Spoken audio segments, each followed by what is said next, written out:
शादी हो चुका है भाई, हम शादीशुदा हैं और भगवान ने एक बीवी दिया है मुझे और हम उसमें खुश हैं और वही जीवन भर रहेगी।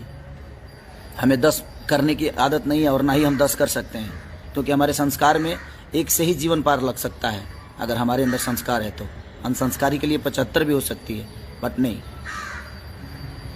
हम जिसका हाथ थामे हैं उसके साथ जीवन भर चलने की कसम खाए हैं और उसी के साथ चलेंगे। और पवन सिंह ये दारू के नशे में स्टेज पे चढ़ के जो है ना, और जो इशारा करते हो ना गंदे गंदे की घंटा में 5 लोगों के अलावा किसी को नहीं समझता हूँ ना, तो गलत बात है। और राजपूत के नाम पे पवन सिंह का समर्थन करने वाले लोगों से मैं पूछना चाहता हूँ, कितनी राजपूत बेटियों का शादी कराए हैं पवन सिंह? उल्टा जिससे शादी किए हैं उसको तलाक दे दिए हैं, 3-3 शादी किए हैं, 3-3 तलाक दिए हैं।